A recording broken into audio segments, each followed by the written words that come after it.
Regardons cette portion des Écritures qui traite du retour d'un reste de la captivité.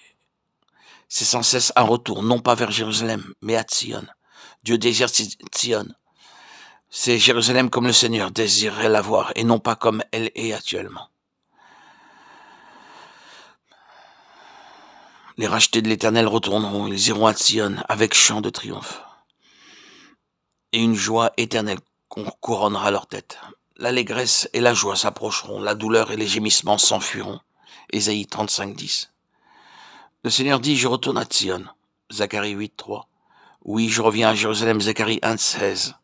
Mais je retourne pour Sion, car Sion est ce que Jérusalem devrait être selon sa pensée. Je suis jaloux pour Sion d'une grande jalousie, je suis jaloux pour elle d'une grande fureur. Zacharie 8, 2. Sion est la pleine pensée de Dieu, signifiant tout ce que son peuple devrait être. Elle est au centre de l'intérêt divin. Dans le Nouveau Testament, il y a une interprétation spirituelle de cela, une contrepartie spirituelle de ce qui est historique. Mais vous êtes venus à la montagne de Sion et à la cité du Dieu vivant, la Jérusalem céleste, Hébreux 12, 22. Vous êtes venus et non pas ils viennent. Ils sont en route pour Sion, quoi que cela puisse signifier quand vous chantez « Nous marchons vers Sion ». Nous sommes venus à Sion. C'est cela la pensée de la lettre aux Hébreux. Nous sommes approchés de quelque chose qui, dans le ciel, est absolu, accompli, ultime. Nous avons quitté le partiel. Nous avons laissé les figures, les types, les images de l'Ancien Testament. Aucune d'elles ne pouvant parvenir à la finalité. Elles nous conduisaient seulement de loin et nous ont laissés sur le chemin. Mais maintenant, nous sommes parvenus au terme de tout cela. Dieu, dans ces derniers temps, nous a parlé par le Fils, Hébreux 1, 2. Et nous sommes venus à Sion, la pleine pensée de Dieu en Christ. Dans l'interprétation du Nouveau Testament, c'est Christ comme étant l'incarnation de la pleine pensée de Dieu concernant l'Église, rassemblant en lui ceux qui satisfont cette pleine pensée. Le rassemblement d'un peuple pour être le peuple de Sion, c'est la base de tout. Autour de cela sont réunies de nombreuses choses. Si vous voulez savoir combien elles sont nombreuses, asseyez-vous, prenez une concordance et considérez ce mot de Sion et son contexte. Cela vous demandera un certain temps, mais vous verrez que Sion est une très vaste pensée de Dieu recouvrant de nombreux aspects. Nous voyons dans le psaume 122, c'est là que montent les tribus de l'Éternel, un témoignage à Israël. C'est un peuple d'Antsion pour un témoignage, non pas pour les perdus dans ce cas, mais pour Israël. Il ira au-delà d'Israël pour les perdus. C'est la méthode de Dieu, de partir du centre vers la circonférence, pour aller au-delà de Sion, pour Israël et jusqu'aux nations. Mais ici, nous sommes limités au premier niveau du témoignage de Sion à Israël. Cela est vrai dans son principe, et c'est le rappel d'une ordonnance établie par Dieu. Nous sommes au commencement quand Israël fut constitué comme une nation. Vous devez seulement regarder un passage dans le livre du Deutéronome. 3 fois par année, tous les hommes d'entre vous se présenteront devant l'Éternel ton Dieu dans le lieu qu'il choisira, à la fête des pains sans levain, à la fête des semaines et à la fête des tabernacles. On ne paraîtra point devant l'Éternel les mains vides. Deutéronome 16, 16. Maintenant, vous seriez dans l'erreur, bien sûr, si vous lisiez ce passage dans le psaume 122 pour dire que tout Israël allait jusqu'à Jérusalem 3 fois dans l'année, ou même une fois dans l'année. Ils ne pouvaient pas tous aller à Jérusalem, ils ne pouvaient pas tous loger à Jérusalem, mais ils y montaient sur la base de la représentativité. Tous les mâles y allaient 3 fois par an, tout Israël représentativement y montait. Ils y venaient bien sûr pour un merveilleux renouvellement de l'accomplissement de l'amour de Dieu. Le grand prêtre était là avec les noms des tribus sur sa poitrine, sur le pectoral. Ils étaient là, devant le Seigneur, dans l'amour du souverain sacrificateur, l'amour de Dieu en Christ, les portant tous sur son cœur. Sur ses épaules, leurs noms encore étaient portés. La force de Dieu en Christ les soutenant tout au long de leur vie. Ils venaient pour saisir de manière renouvelée l'amour et la force de Dieu en leur faveur, dans le souverain sacrificateur.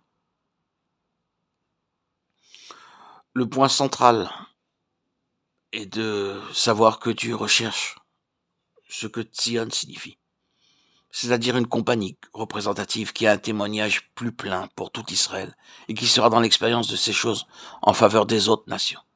C'est ainsi que le Seigneur veut satisfaire ce grand besoin, en ayant parmi son peuple quelques-uns qui seront une satisfaction pour lui et qui le connaissent de cette manière plus pleine. La première mention de Jérusalem dans Genèse 14, 18, était en relation avec Melchisédek, qui était roi de Salem. C'est le premier nom de Jérusalem. Melchisédek était prêtre de Dieu très haut, mais il était aussi roi de Salem. La première mention de Sion ou Jérusalem est liée à la royauté en relation avec le sacerdoce. Le peuple se réunissait autour du prêtre sacrificateur. Comme aujourd'hui, les nations se réunissent autour du repas, de la scène, devant le sacrifice ultime qui nous a été donné par notre Seigneur, Jésus-Christ. Il y a aujourd'hui un grand besoin pour l'Église de restaurer la position de l'absolu Seigneurie de Christ. Son impact sur ce monde a très largement été perdu. Et la raison en est que le Seigneur Jésus n'a pas sa place comme souverain absolu. Toutes sortes de choses ont pris la place de la souveraineté absolue de Jésus-Christ, c'est-à-dire du gouvernement absolu. Conseil, comité ou tout ce que vous voudrez occupe la place, au lieu de son gouvernement exclusif. Mais marcher dans ce que signifie Sion est un chemin coûteux. Ce n'est pas du tout une voie facile. C'est pourquoi il y a eu souvent des abandons et des choses plus faciles ont été mises à la place. Il n'est pas facile de s'attendre au Seigneur, d'être gouverné entièrement par le Saint-Esprit. C'est une voie difficile. Et vous serez mis de côté si vous mettez votre main sur les choses de Dieu, à l'exemple de Saül, l'homme de la chair. Vous serez rejeté par le Seigneur si vous saisissez les choses avec vos propres mains. C'est de cette manière et en ces termes que la question se pose. L'Église n'a pas été préparée à payer ce prix. Elle a perdu son témoignage. Puisse le Seigneur rétablir ce témoignage au sein de l'Église, au sein de toutes les nations et au sein même du peuple d'Israël qui a renié, qui a refusé notre Seigneur Jésus-Christ comme le principal roi Melech HaMashiach qui s'est donné, qui a donné sa vie en sacrifice.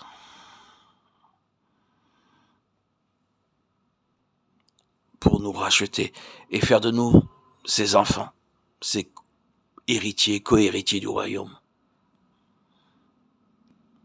auquel nous appartenons.